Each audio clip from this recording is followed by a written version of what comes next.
The Rebel Capitalist Show. I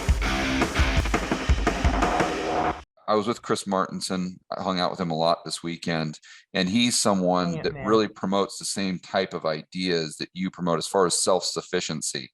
And we Mhm. talked about how Absolutely. at the end of the day, money is just gold, and that may be true, but I think wealth is just goods and services, or more specifically, food, energy, and shelter. And And so, water. and water, there you go. So what can people do to really make sure they're building an environment around them where if we have a disruption in the supply chain for one of those key ingredients, that they're going to be able to take care of themselves and their family? Because I know that's something that Chris is really trying to promote as well. Absolutely. And I mean, we have to take, I think this is really where community comes in, Yeah, because when you're just by yourself, like people will come in, you've come to my property and you're like blown away. But the many reality times. is even though I'm the one, exactly. And, even though I'm the one constant that's been there since I started this project in 2010, I have had a lot of help. And you also met my farm workers and everybody else here. So it takes a village. It Mhm. really does. And I think that that's coming together with like-minded people at the events like you have and at other events that, I mean, that's what we need to do, You're right. because you need to make sure that you have all those things really put in place: food, water, energy security, barterability, wealth preservation, community, and shelter. And, I kind of lump medicine in with food, because if you have a chronic illness that requires some kind of ongoing medication, these are the things that no amount of gold is going to be able to buy you if they're Right. not in the country, period, end of discussion. Now, if they are and you can get them, well, then all you need is enough money to do it, right? So, but I mean, it's critical. So I think we all look around, and I know for me, how to eat an elephant one bite at a time. And you just look at, where am I most vulnerable? Where do I feel that I'm really, really vulnerable? And then you start to support that area so you no longer feel vulnerable there. You're And right. of course, food and silver, in barterability, the difference between gold and silver and anything else is that gold and silver do not have a shelf life, and they are universally recognized and accepted. And so that makes that barterability piece a whole lot easier. And it also means that, during these kinds of shifts, like you said before, you own nothing and you will be happy, except that somebody owns everything then. And Yeah. so personally, I would rather be one of those that own everything and get to say, okay, this is the rent, than the one that has to say, how much is the rent? Yeah. Can I pay that or not? and, and And and maybe even further, that you're not dependent upon those people who want to take us that direction. exactly. And so that's why gold and silver for me is the very foundation of my portfolio. It is certainly, I'm all in. I know I'm missing runs here and runs there, except that I think about fiat money differently than pretty much anybody else that I know, to be honest with you. Right. And, how much do you really want to hold on to? No, no. I'd much rather hold real money. But as you know, I have all of those other things in place. Though you haven't been to the bug outhouse yet. We have to make that Yeah, happen. that's the next step. How long would it take for someone to build a sustainable, or maybe a self-sufficient life, to where they weren't dependent upon the supply chains and the central planners and the economic distortions they're creating, or they're not dependent upon them making good decisions in the future? Like, let's, if I came to you and said, Lynette, I just bought 100 acres up by your property. How long, and let's say I've got four people in my family. It's me, Hmm. wife, two kids. How Hmm. long would it take me to get that to not perfect, not to where your place is now, but just to a level to where we could you know have our own Survive food? and Yeah, be exactly. okay and Yeah. all of that. You know, part of it does depend on how much you have to work with.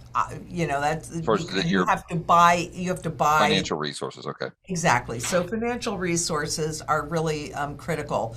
But I actually asked that question to my farm hands here just the other day. I said, okay, because we're the next step for us and the I'm not going to say the final one because I'm never finished, but the last piece that I need up there to make me feel secure Yeah. is the food part. So I said, okay, we're building these hoop hothouses, these geodesic dome hothouses up there. From the time that you plant to the time that we can start eating from that, how long is that going to be? Because I need to plan dry food to weather over that, right? Right. And so they said that probably about 3 months.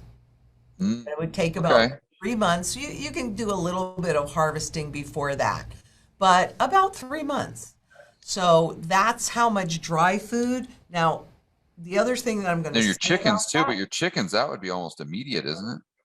if once they're 6 months old, yeah, the chickens will start laying eggs. I have meat chickens. Those take about, I think, 6 to 8 weeks. They take about 8 weeks, Edgar. 6 to 8 weeks for meat chickens. So yes, there are some things that you can do. If you have a goat and the goat has a baby, you're going to get milk right away. So Mm, there are some things that you can do that are faster. But again, it boils down to you're going to buy a more mature chicken instead of a little chick for $3 or $4 or $6, however much they are. Then you're going to have to buy a pullet, so a chicken that's about to produce, and that is probably about. I think those don't hold me to this because I don't really handle this area, but I think as compared to about $4 or $5, they're probably about 15 or 20. okay. Well, not too much Okay. more. Okay. So, well, no, but it's all relative, Yeah, right? right. It's all relative. So, I mean, and it's the same thing with the tilapia in a tank, right? You can get bigger tilapia, they're going to cost you more to lay it in. Mm, But you get a larger male and female, then they start to have babies, so you get to eat them sooner. yeah. So, the sooner you start, the better off you are. And we're working on actually putting together like a minimum level, right? Because you At your for next property, right? Or at the big property?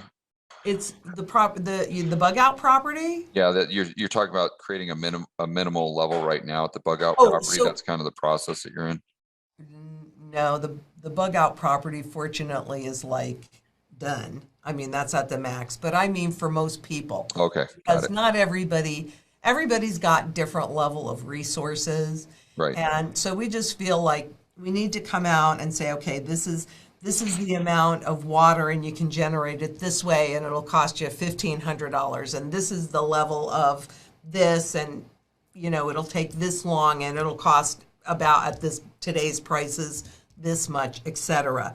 So that if you don't have great means, but you still need it, doesn't matter whether you have lots or you have a little.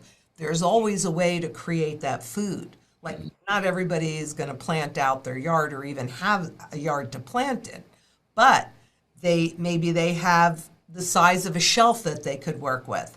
Well, they could put in an aquaponic system there. Would it feed a family of four? Probably not, but it would feed one person really well. Mm, You okay. can put your lettuce and tomatoes and different things like that. So you can have some live food. If you don't even have that space, and that would probably, we're going to do that actually in Jacqueline's backyard. We're going to put in an aquaponic system, but just a tall tower, just a small little unit. So Mm, people, and we'll film it so people will see how to do it and also have the pricing on what it takes. And, again, once you put in the plants, then you can start to gather the seeds. So you right. might have to spend a couple bucks on the seeds to get started, or maybe your neighbor has some, or I know I give away a lot of seeds. But once you get that going, then you want to keep it going, and it's a whole lot less expensive. But there's all different levels on which you can work and do it. I'm planning on 35 people. What would you do? Because I think this community component you touched on is extremely important. It is. And I used to not emphasize it as much because I was very kind of a lone wolf type of person. I would just kind of wanted to be left alone, and I had quite a bit of confidence in my own abilities. So I'm like, oh, I'll just handle it myself. But now that I kind of have a mastermind group, and I meet people like you and like Kenny and Chris Martinson, and all these people, I'm like, but this has brought so much incredible value into my life, and it's made my life so much better than it was before.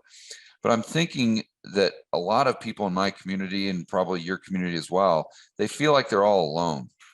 Because they have these ideas. They believe in freedom. They believe in liberty. They believe in free market capitalism. They believe in sound money. They believe in individualism. But all of their friends around them, maybe they live in California, and it just feels like they're all alone on this island, and they don't have, although there may be people around them, there are no like-minded people around them, and they get very frustrated. And they get to a point where it kind of sucks all the energy out of them. And they say, well, I hear Lynette talking and George talking and all these people, but it just feels like this is kind of hopeless, right? And then you get bombarded with all their friends on Facebook saying the exact same things, that they're crazy, that they're whatever, domestic terrorists, or you're not following the science, or whatever it is. If you had to start from scratch, and I just dropped you right in the middle of San Francisco or some crazy town like that, how would you start to build your own community? So what advice could you give to that person? You see what I'm saying? Yes, I do. And the first thing that I would do is find community gardens, because you're more likely to find more like-minded people. And then I would just keep going to them until I found the group that resonated with me. So that would really be probably the very first place that I would look, in the middle of San Francisco, or in the middle of New York City, or in the middle of anywhere, And the second place that I would look would be meetup groups. So if you go online, you can put in what you're interested in, and there's probably a meetup group of like-minded people. So those that believe in this, that's actually how I got started with the aquaponics. I came across this meetup group called Garden Pool, and I went to their first event, and they had like probably 35 or 40 people there that gathered at this one woman's house. It was in Carefree, and we dug out a tilapia pond. Everybody just volunteered their time and everything. Cool. It was so incredibly cool. And hey, when I started this property, there were probably, I think maybe about 68 people that showed up on a Saturday morning. And, I fed them and I had all the materials, but they planted all the trees. They dug out the tilapia pond. I mean. Was that from the meetup group? Oh, wow. That is really cool. So, those are two, just right off the top of my head, really easy places to find like-minded people.